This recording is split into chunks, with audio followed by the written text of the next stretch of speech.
Bulatkan tekad, kuatkan hati, negeri ini memanggilmu kawan. Belajar, bergerak, berbagi untuk negeri. Guru penggerak, majukan pendidikan. Guru penggerak menghamba pada murid. Kreatif, rancang pembelajaran.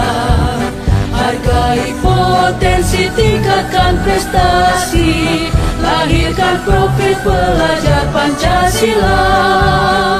Belajar, bergerak, berbagi untuk negeri.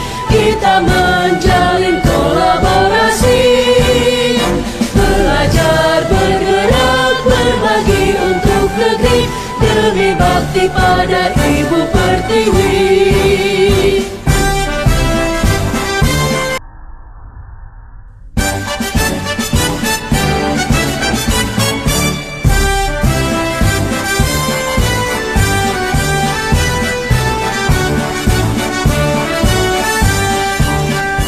Bulatkan tekad, kuatkan hati, negeri ini memanggilmu kawan. Belajar, bergerak, berbagi untuk negeri. Guru penggerak, majukan pendidikan. Guru penggerak menghamba pada murid.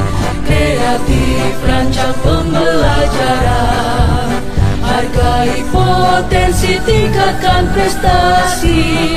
Lahirkan profil pelajar Pancasila. Belajar, bergerak, berbagi untuk negeri. Kita menjalin kolaborasi. Belajar, bergerak, berbagi untuk negeri. Demi bakti pada Ibu Pertiwi.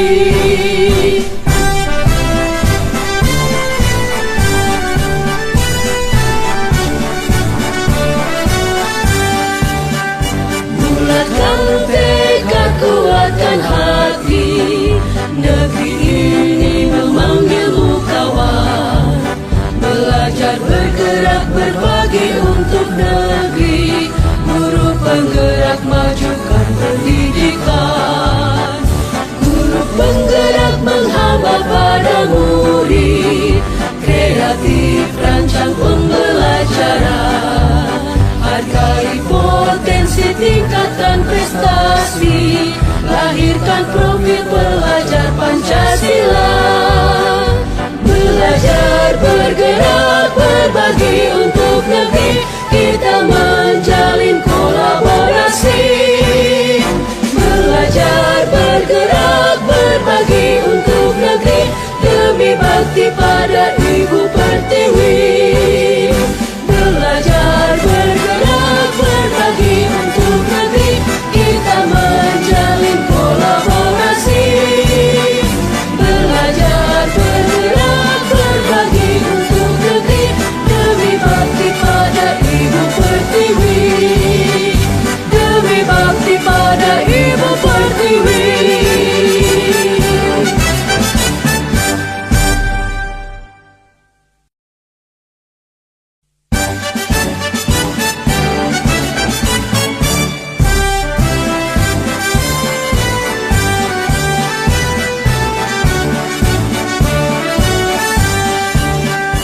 Bulatkan tekad, kuatkan hati, negeri ini memanggilmu kawan.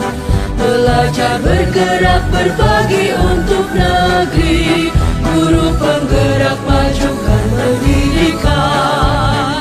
Guru penggerak menghamba pada murid. Kreatif, rancang pembelajaran. Hargai potensi, tingkatkan prestasi. Lahirkan. Bismillahirrahmanirrahim.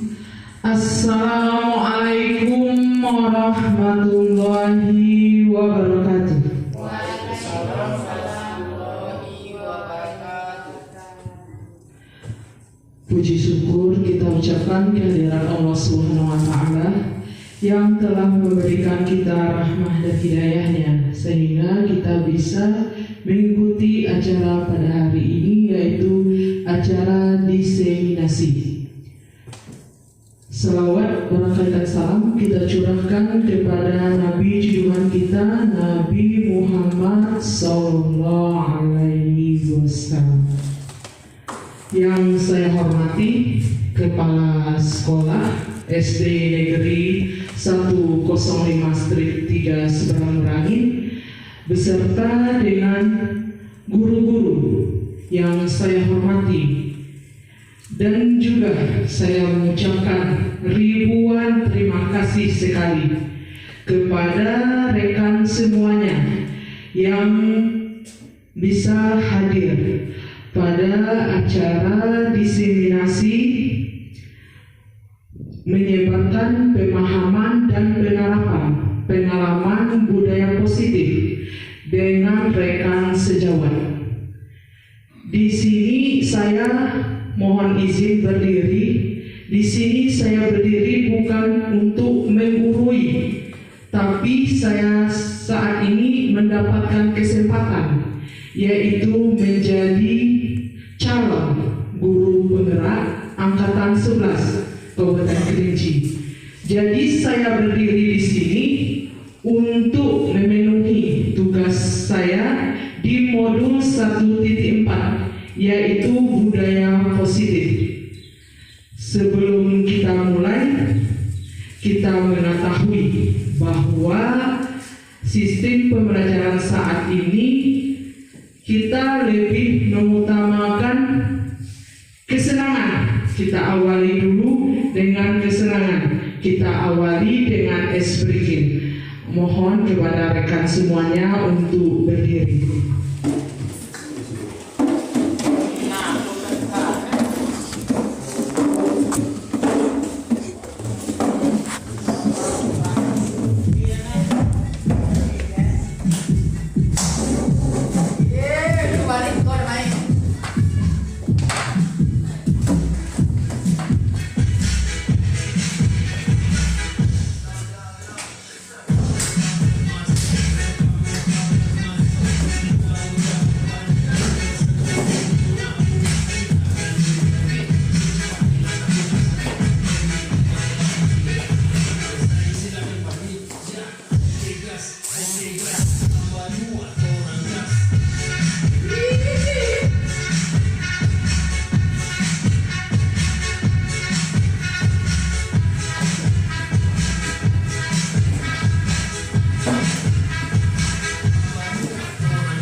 Jadi di sini menyebarkan pemahaman dan pengalaman budaya positif. Sebelum saya mulai, mungkin ada rekan-rekan semuanya sudah mengetahui atau sudah mendengar apa itu budaya positif. Mungkin ada yang mengetahui, silakan.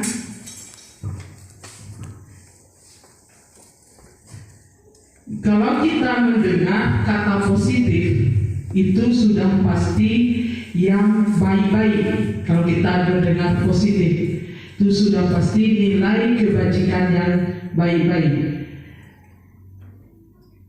Sekarang ini ialah Bapak pendidikan kita, yaitu Bapak Ki Hajar Dewantara selaku Bapak pendidikan kita.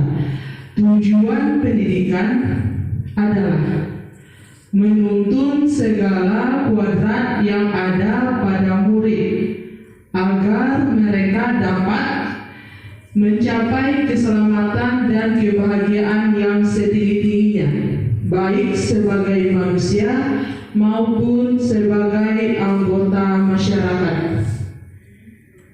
Kita sebagai pendidik harus mampu menuntun anak untuk tumbuh dan berkembang sesuai dengan kuadrat alam dan juga kodrat zaman.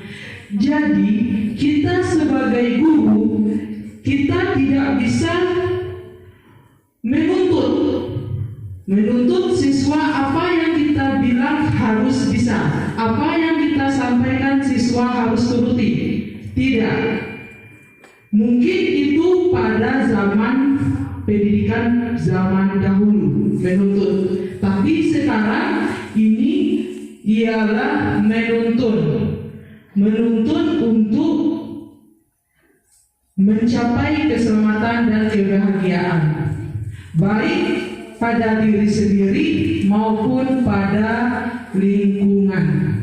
Kita sebagai pendidik diibaratkan dengan petani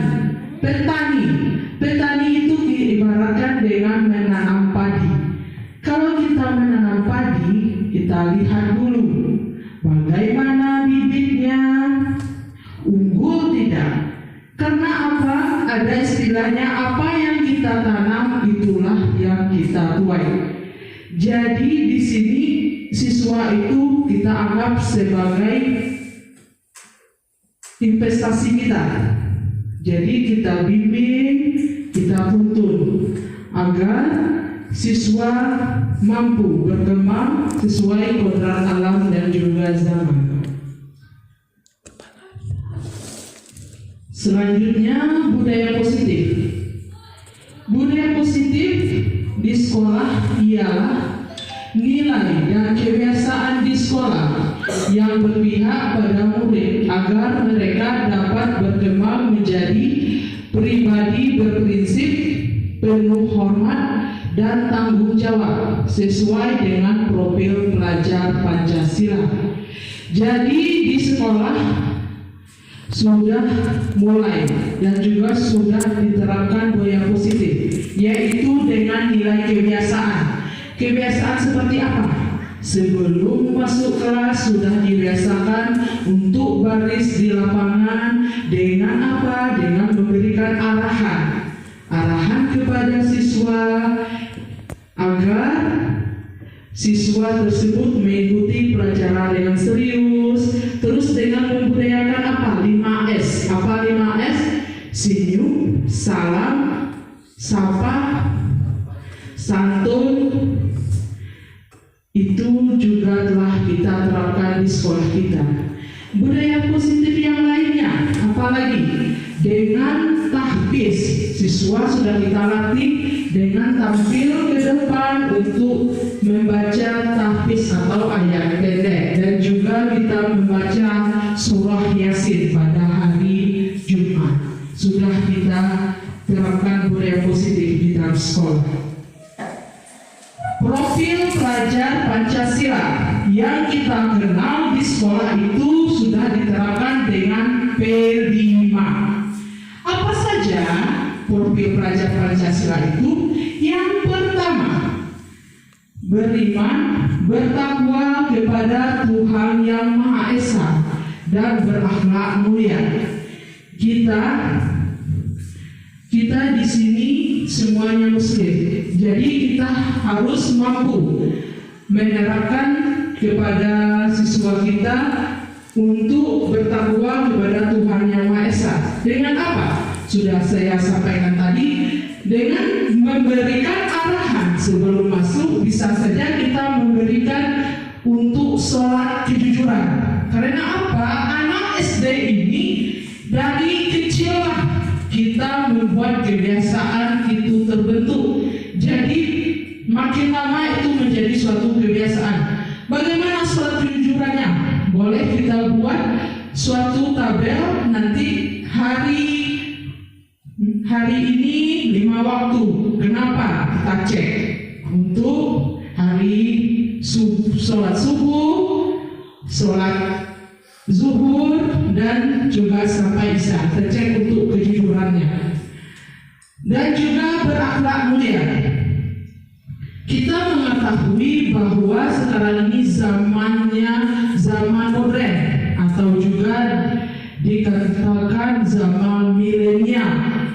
Kita sebagai pendidik harus yang paling utama sekali kita didik itu yang ialah akhlak dan budi pekerti. Untuk apa? Kalau kita tinggi pendidikan kita, tapi akhlak dan budi pekerti kita tidak ada, itu tidak akan dipandang. Itulah yang paling utama sekali, kita tuntun siswa kita agar mempunyai akhlak dan juga budi pekerti yang baik. Terus berkebinekaan global, bahwa kita mengetahui bahwa Indonesia ini bermacam ragam budaya dan sosial, tapi kita harus merasa bangga sebagai masyarakat Indonesia dengan membudayakan produk Indonesia. Terus bergotong royong ini kita tanamkan kepada siswa untuk merasakan rasa sosial atau gotong royong, saling menolong. Bukan hanya saja untuk gotong royong membersihkan lingkungan sekolah, tapi juga di lingkungan masyarakat. Terus kreatif ini yang seperti apa? Kreatif ini siswa mampu menemukan ide-ide yang baru. Jadi kita sebagai pendidik itu memfasilitasi atau memberi fasilitas agar siswa ini mampu mengembangkan ide-ide yang ditemukannya. Karena apa? Sekarang ini kita juga mengetahui Google itu semuanya serba ada. Bisa jadi kita menyampaikan materi, ternyata siswa kita sudah terlebih dahulu mengetahuinya. Mungkin ada lagi yang lebih ide-idenya, jadi kita kembangkan. Dan juga bernalar kritis.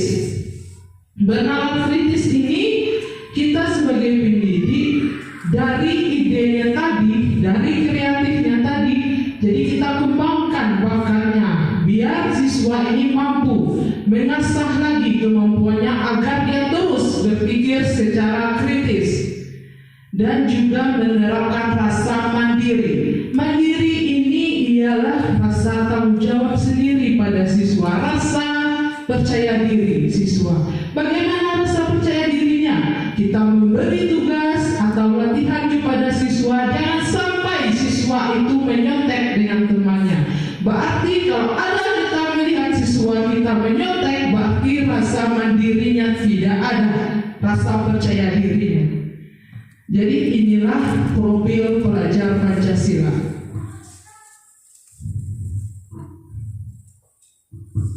Konsep inti budaya positif. Yang pertama, perubahan paradigma belajar. Yang kedua, disiplin positif. Yang ketiga, nilai-nilai kebajikan. Yang keempat, kebutuhan dasar manusia. Yang kelima, motivasi perilaku manusia.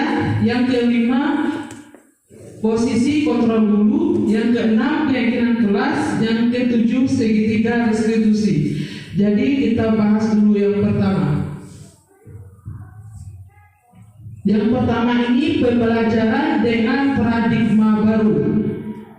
Jadi pembelajaran dengan paradigma baru merupakan pembelajaran yang dirancang berdasarkan prinsip pembelajaran yang berdiferensiasi, sehingga peserta ini belajar sesuai dengan kebutuhan dan perkembangannya.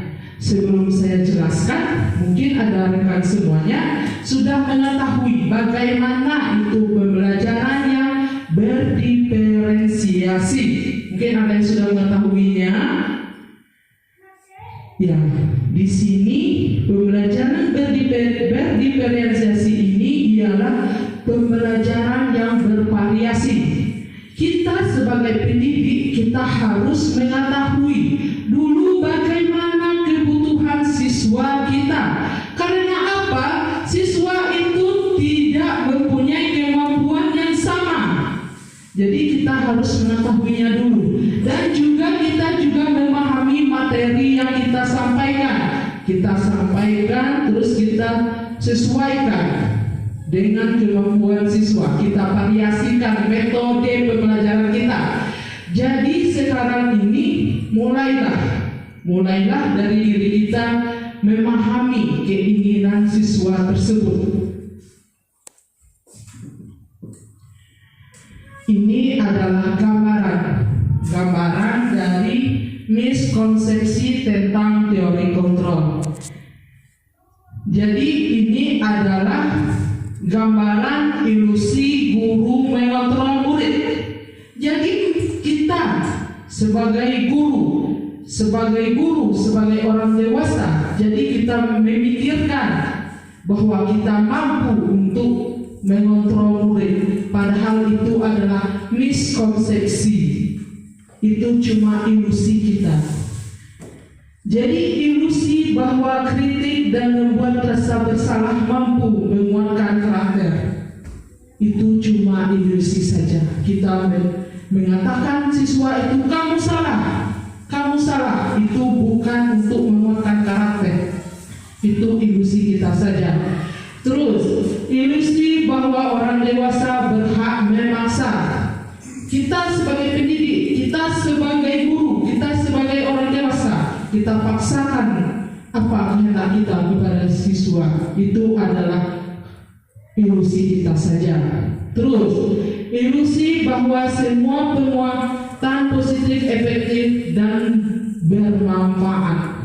Jadi kita memberikan penguatan yang positif. Jadi kita menganggap itu bermanfaat bagi siswa. Itu juga hanya ilusi kita saja. Karena apa?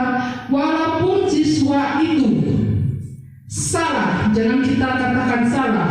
Tadi kita ada 5 kebutuhan dasar manusia. Nanti kita gali lagi.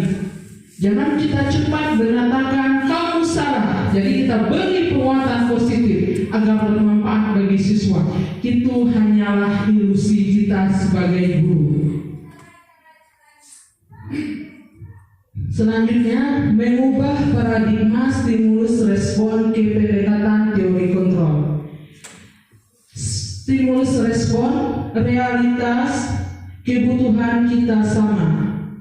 Realitanya kebutuhan kita ini tidak sama, berbeda. Kita dalam satu ruangan ini saja kebutuhan kita berbeda.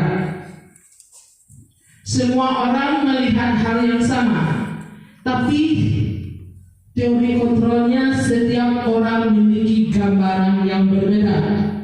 Stimulus respon, kita mencoba mengubah orang agar berpandangan sama dengan kita. Teori kontrol, kita berusaha memahami pandangan orang lain tentang dunia. Perilaku buruk dilihat sebagai suatu kesalahan. Semua perilaku memiliki tujuan. Semua perilaku buruk ataupun perilaku baik itu ada tujuan dan juga alasannya. Orang lain lain bisa mengontrol saya. Hanya Anda yang bisa mengontrol diri Anda sendiri. Hanya motivasi dari dalam diri kita saja yang akan mengontrol diri kita, tidak orang lain. Saya bisa mengontrol orang lain. Teori kontrolnya Anda tidak bisa mengontrol orang lain. Pemaksaan ada pada saat bujukan, saat gagal. Kolaborasi dan konsekuensi menciptakan pilihan-pilihan baru. Selanjutnya, disiplin positif. Disiplin berasal dari kata disiplina yang artinya belajar. Disiplin mengacu pada disiplin diri yang memiliki tanggung jawab terhadap apa yang dilakukannya berdasarkan nilai-nilai yang diyakini.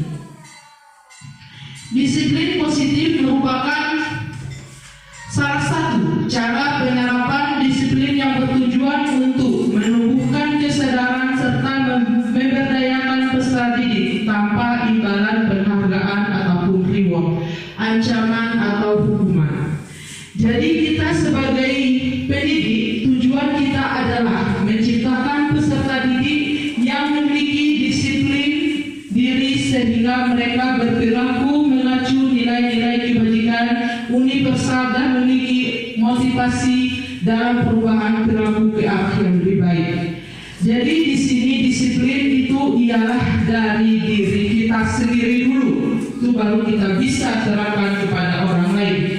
Jadi jangan kita membiasakan kepada seorang murid untuk membentuk suatu disiplin kita kasih reward ataupun imbalan. Apa contoh disiplinnya? Kita sebagai wali kelas setelah jam istirahat ke kantin, terus masuk, siapa yang duluan masuk dalam lokal, saya akan kasih pensil gratis, kata guru itu. Dan tim mendapatkan reward. Maka siswa akan buru-buru untuk masuk karena mengingat adanya penghargaan. Tapi jika kita sebagai wali kelas tidak masuk, digantikan oleh guru lain, apakah guru itu mengetahui apa yang kita terapkan, disiplin yang di dalam kelas kita? Jika tidak diterapkan, maka siswa itu akan tidak merasakan dalam kesadaran dalam dirinya, malahan dia hanya mendapatkan reward atau imbalan saja untuk disiplinnya. Jadi harus mulai dari diri dalam diri siswa tersebut. Nilai-nilai kebajikan, nilai-nilai yang disepakati bersama lepas dari suku, bangsa, agama, bahasa maupun latar belakangnya. Ini ialah contoh nilai kebajikan institusi organisasi yang ada di Indonesia. Ini ada profil pelajar Pancasila. Itu sudah saya jelaskan tadi, itu ada beriman dan bertakwa,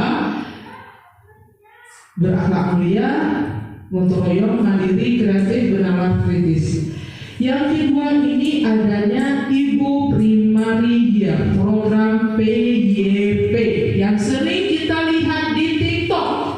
PYP itu apa? Ternyata ialah program toleransi, rasa hormat, integritas, mandiri, menghargai, antusias, empati, keingintahuan, kreativitas, kerjasama, percaya diri, dan komitmen. Yang ketiga, keterampilan hidup ataupun kita life skill, dapat dipercaya, lurus hati, pendengaran, aktif, tidak merendahkan orang lain, dan memberikan yang terbaik dari diri. Inilah contoh organisasi yang ada di Indonesia.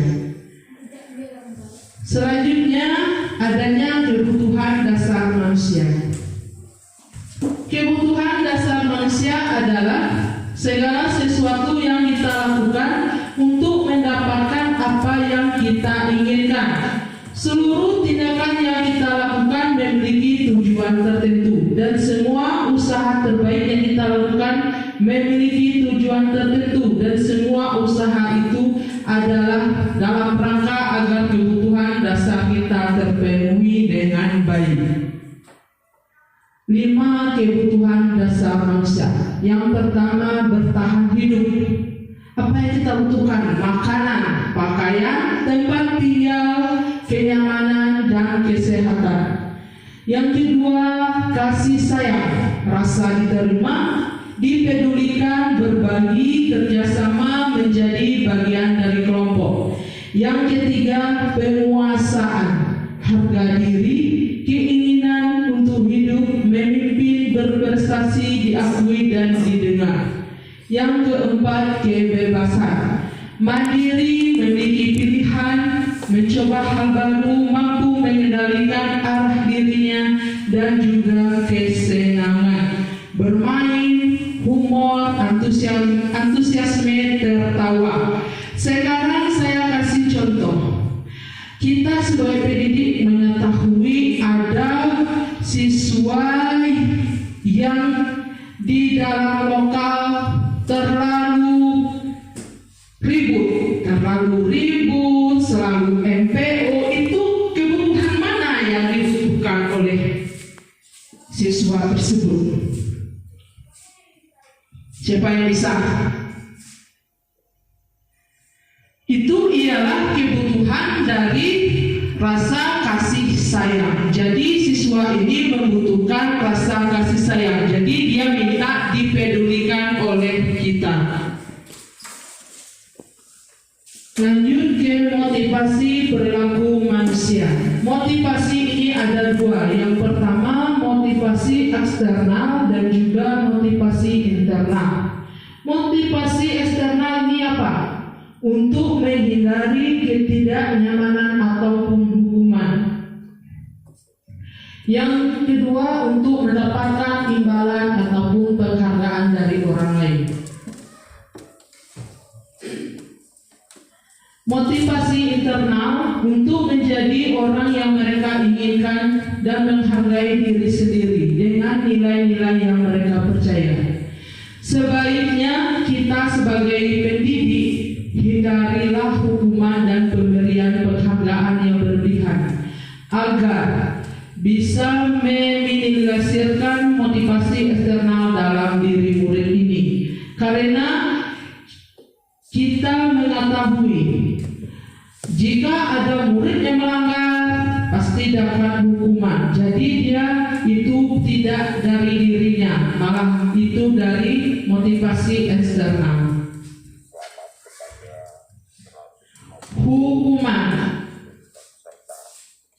Hukuman tidak terencana, tiba-tiba murid tidak tahu apa yang terjadi, bersifat satu arah, berupa hukuman fisik atau psikis. Jadi di sini hukumannya contoh, kita sedang guru piket, sudah jam 8, ada siswa yang dari gerbang baru datang. Hei kamu terlambat, Andi kamu terlambat, silakan kamu sekarang lari di lapangan 3 kali, itu baru masuk. Jadi siswa tidak mengetahui, oh saya ini dapat hukuman dengan berlari. Dan juga kita bersifat satu arah. Apa satu arahnya? Kita tidak menanyakan alasan kepada siswa tersebut. Ya, jadi ibu-ibu, rekan-rekan semuanya, saya pengalaman pribadi saya, kalau kita tanamkan hukuman kepada siswa itu lama diingat. Pengalaman saya pribadi saya, saat saya sekolah SD, saya mendapatkan hukuman kelas 4 SD. Itu saya belajar matematika. Saya mendapatkan nilai di bawah 60. Dan guru tersebut langsung ambil rol dan memukul tangan saya sampai merah. Jadi saat ini saya juga masih ingat kejadian itu, dan juga saya ketakutan saat itu saya juga masih ingat. Itu bisa hukuman fisik itu masih terekam di memori saya. Jadi kita sebagai guru jangan kita seperti itu. Karena apa? Siswa itu akan mengingat apa yang kita berikan kepada siswa tersebut. Dan juga hukuman psikis juga pengalaman bagi saya. Saya waktu SMA saya belajar olahraga, di mana saya waktu pemanasan guru itu langsung mencaci fisik saya. Jadi sampai saat ini masih saya ingat bagaimana kronologinya. Waktu pemanasan, saya dengan teman saya mengatakan, kamu si Anu silakan baris dekat saya di samping saya. Saya merasa itu adalah teman saya. Terus guru olahraga itu tanpa saya tahu langsung menghampiri saya, langsung mengatakan, hei kamu, pantasan kamu pendek, kamu terlalu cerewet. Jadi itu melekat kepada diri saya. Sampai saat ini masih saya ingat bagaimana kejadiannya. Kita sebagai pendidik saat ini janganlah tanamkan yang seperti itu. Karena apa? Karena akan diingat sampai kapanpun hukuman yang seperti itu. Terus konsekuensi ini terencana disepakati sesuai peraturan. Murid tetap dibuat tidak nyaman jika guru selalu memonitor siswa. Konsekuensi ini apa? Seperti tata tertib sekolah. Masuk jam 7.15. Siapa yang terlambat bersihkan lingkungan sekolah. Itu adalah konsekuensinya. Kenapa itu konsekuensi? Karena sudah disepakati dan juga sudah merupakan peraturan sekolah.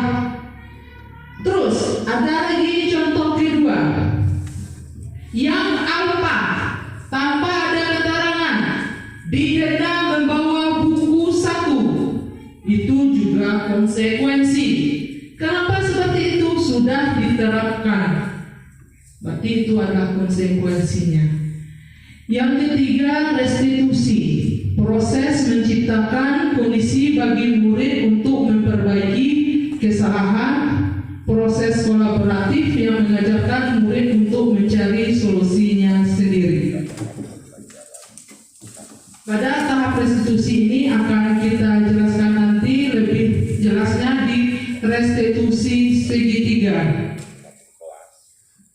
5 posisi kontrol guru. Yang pertama sebagai penghubung, yang kedua sebagai pemantau, yang ketiga sebagai teman, yang keempat pembuat merasa bersalah, yang kelima sebagai manajer. Contoh penerapan 5 posisi kontrol guru. Kasusnya ada siswa tidak membuat PR matematika. Penghubung, hormat pada bendera 1 jam karena kamu tidak membuat PR matematika. Kalau menjadi pembuat merasa bersalah, berapa kali ibu memberitahu kamu selalu saja mengecewakan ibu. Teman, ayo dong anak ibu, buatlah PR sekali lagi ini. Ya, sudah tidak apa-apa lain kali, jangan berbuat seperti ini lagi ya nak. Ini adalah posisi guru sebagai teman. Terus sebagai pemantau, kamu sudah melanggar keyakinan kelas kita. Kamu tahu konsekuensinya. Setelah ini kamu buat PR matematikanya ya. Yang terakhir, manajer. Apakah kamu tahu kesalahan kamu? Kira-kira bagaimana kamu memperbaiki kesalahan kamu? Dari kelima posisi kontrol guru, sebaiknya kita menggunakan posisi kontrol manajer. Kenapa? Karena guru berbuat sesuatu bersama murid, mempersilahkan murid mempertanggungjawabkan perilakunya dan mendukung agar dapat menemukan solusi atas permasalahannya sendiri. Posisi manajer dapat menjadikan murid sebagai manajer bagi dirinya sendiri, sehingga terciptalah identitas positif pada dirinya sendiri. Saya yakin semuanya, untuk rekan semuanya pasti sudah menerapkan posisi manajer, karena rekan semuanya sudah, apalagi yang sudah sertifikasi, sudah profesional semuanya. Keyakinan kelas. Guru berperan dalam mewujudkan terbentuknya keyakinan kelas dengan adanya kesepakatan antara guru dan juga murid. Keyakinan kelas berupa pernyataan universal yang mudah diingat, dipahami, dan harus diterapkan dalam lingkungan sekolah. Ini adalah contoh pada pembuatan keyakinan kelas.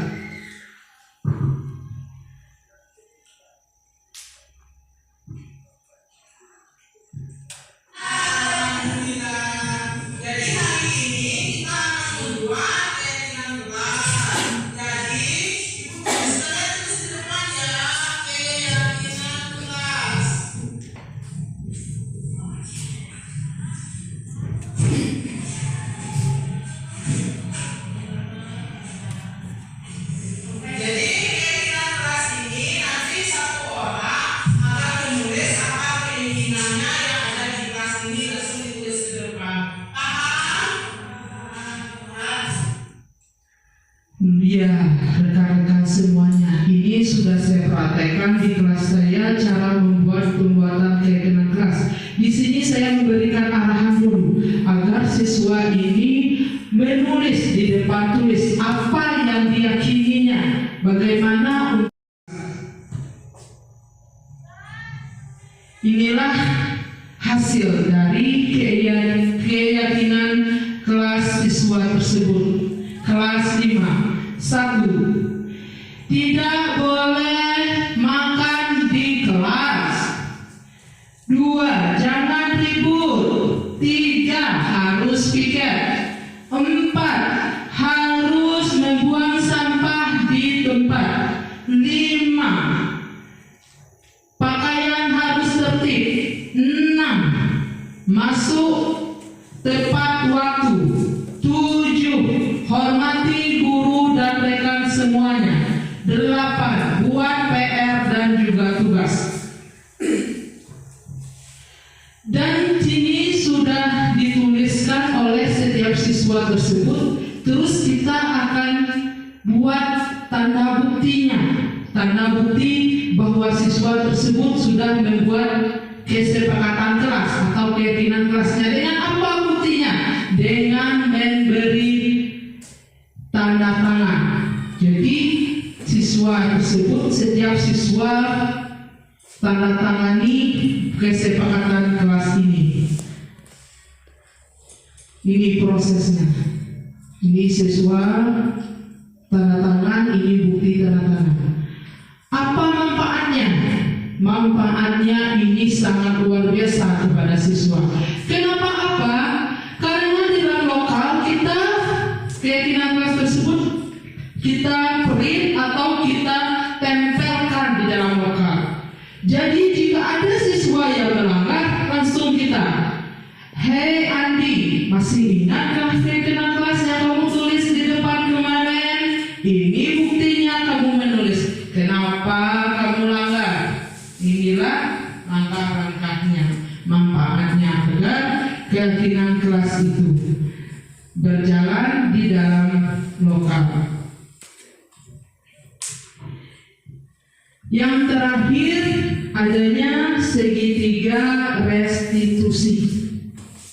Segitiga restitusi ini guru berperan sebagai manajer, menggunakan segitiga restitusi dalam penyelesaian masalah melalui 3 tahapan. Yang pertama, menstabilkan identitas.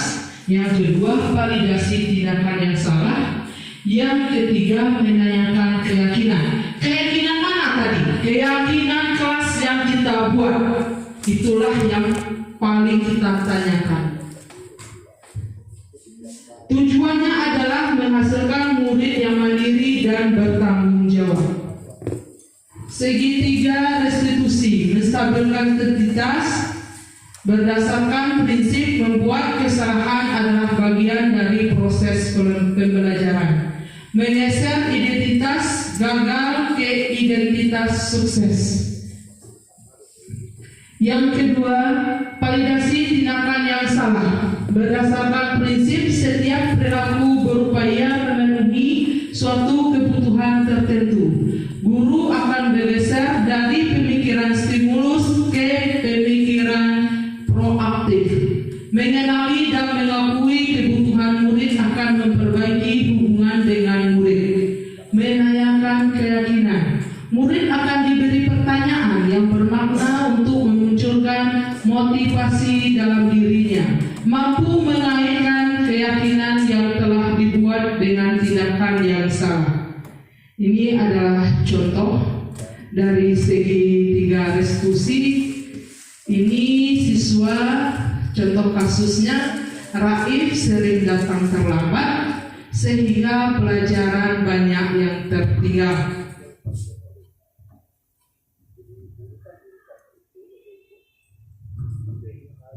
Ibu dapat laporan dari guru piket, katanya Raif sedang datang terlambat. Menurut Raif, sudah berapa kali Raif datang terlambat? Sering terlambat itu suatu kesalahan tidak, Raif? Baik, Raif, setiap manusia mempunyai kesalahan, tetapi kita harus menyadari kesalahan kita dan juga memperbaiki kesalahan kita. Setuju? Ya, jadi kita ada kasus Raif ini, jadi jangan kita langsung, kamu ini terlambat terus, kamu pasti salah, dapat hukuman. Tidak, kita stabilkan masalahnya dulu, kita tanyakan dulu alasannya.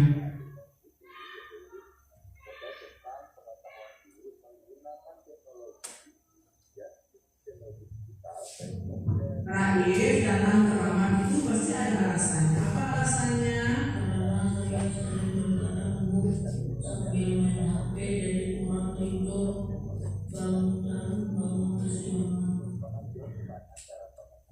Terus yang kedua, kita validasi lagi tindakan yang salah. Apa tindakan yang salahnya? Ternyata Raif ini terlambat, sering main HP dan juga bergadang.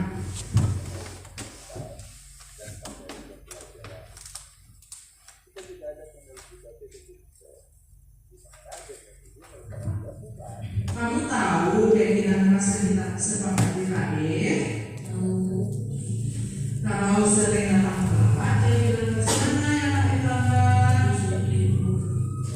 Menurut Raif, disiplin itu penting tidak untuk Raif?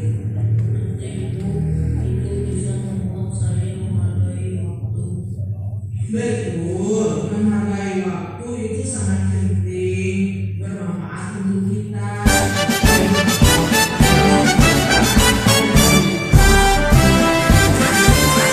Pribadian serta pekerjaan kita tidak menumpuk.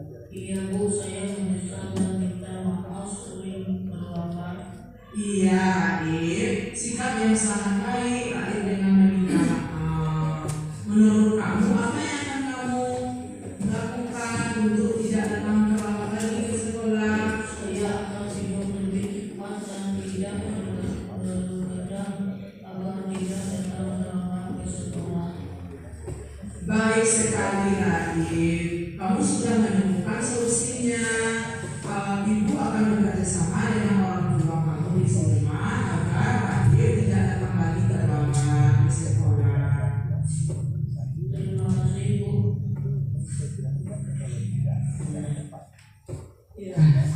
Inilah langkah yang terakhir, menanyakan keyakinan. Dengan segitiga restitusi ini, mulailah kita terapkan sekolah kita agar kita menyelesaikan masalah.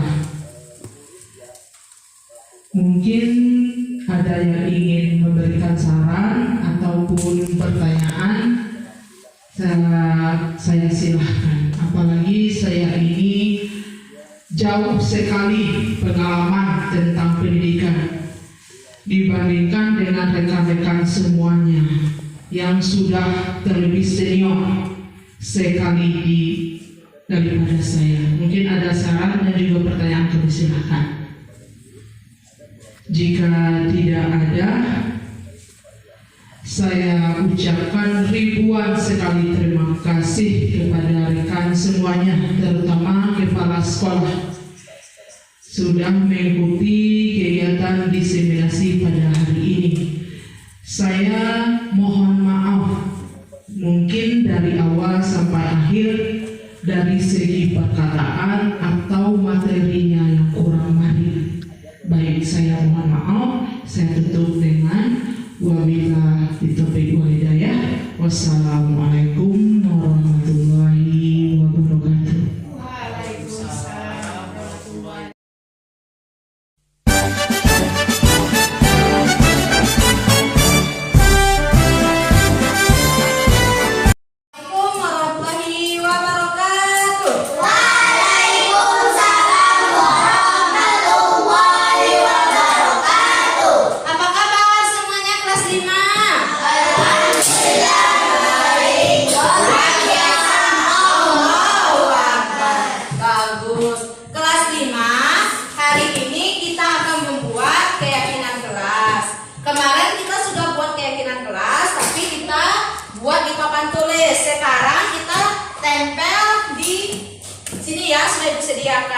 Kegiatan kelas ini nanti bisa kita jalankan bersama-sama agar kelas kita ini menjadi aman, nyaman, dan juga tertib.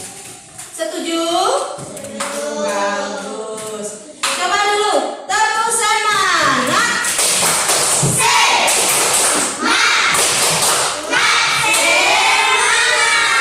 Luar biasa. Tepuk anak soleh.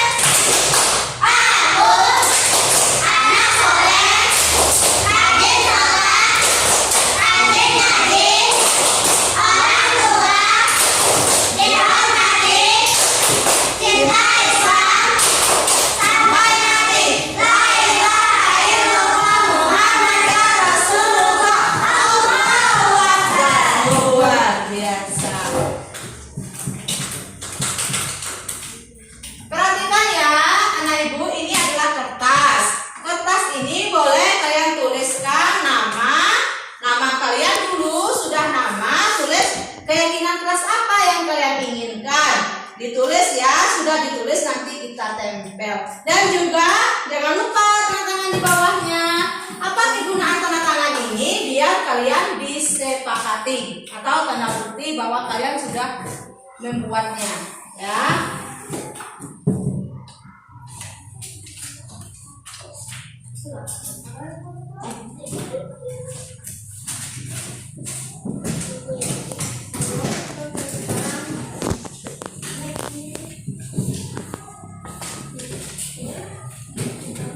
Silakan anak ibu semuanya ditulis keyakinan kelasnya.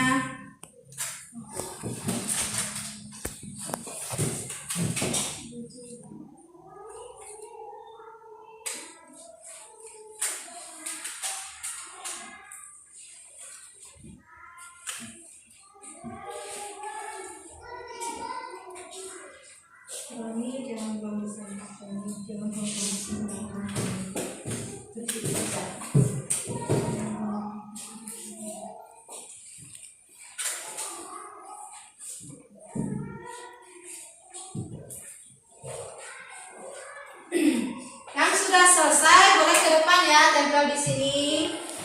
Sudah selesai.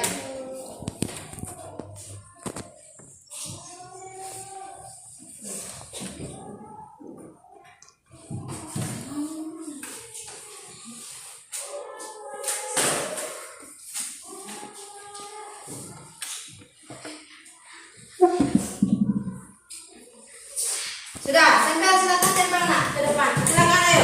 Yang silakan ke depan tempel. Tempel di sana. Oke, tempel. Mana yang tinggi ke atas sedikit? Mana yang tinggi ke atas sedikit?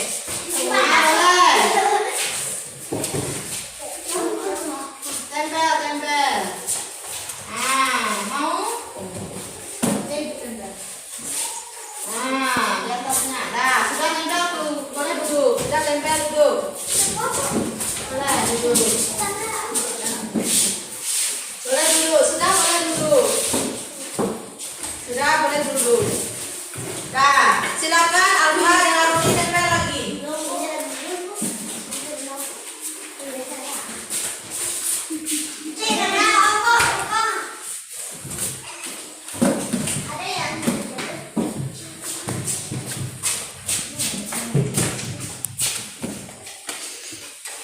Oh ya.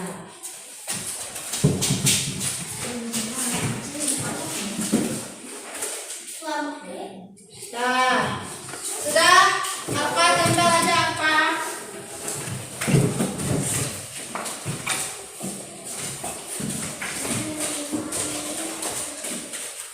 Sudah, tempel.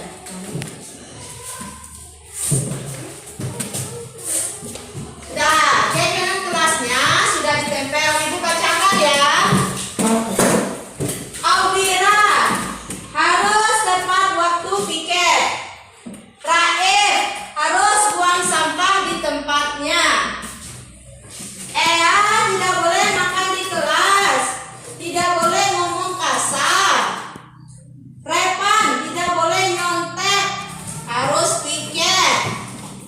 Roni harus pakaian tertib. Zika tidak boleh main HP dan juga saling menghormati antara guru dan teman. Yang terakhir ini Dozel harus piket tepat waktu. Alfa jangan membawa makanan di kelas.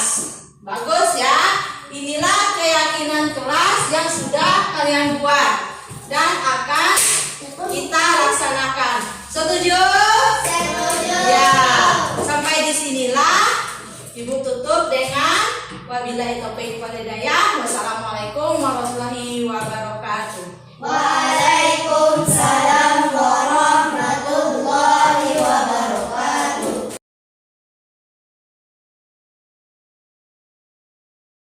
Assalamualaikum warahmatullahi wabarakatuh. Nama saya Audira kelas 5. Saya membuat keyakinan kelas bersama teman-teman kelas saya.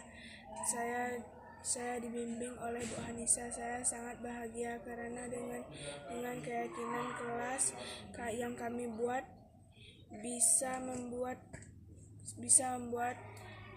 kelas kami aman, bersih dan tertib. Terima kasih Bu Hanisa.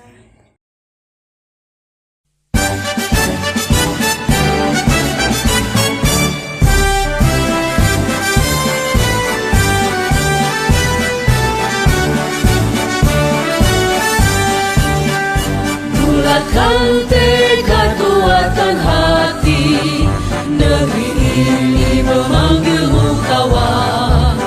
Belajar bergerak berbagi untuk negeri, guru penggerak majukan pendidikan. Guru penggerak menghamba pada murid, kreatif rancang pembelajaran.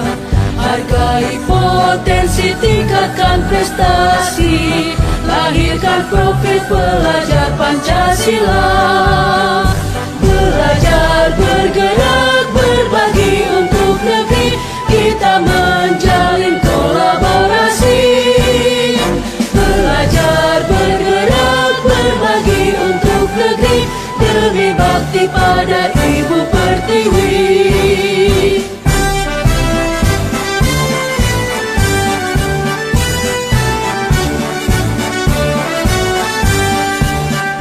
Bulatkan tekad, kuatkan hati, negeri ini memanggilmu kawan.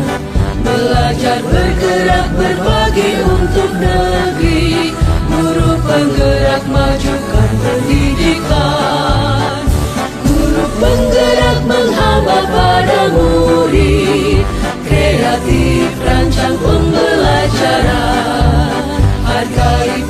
potensi tingkatkan prestasi, lahirkan profil pelajar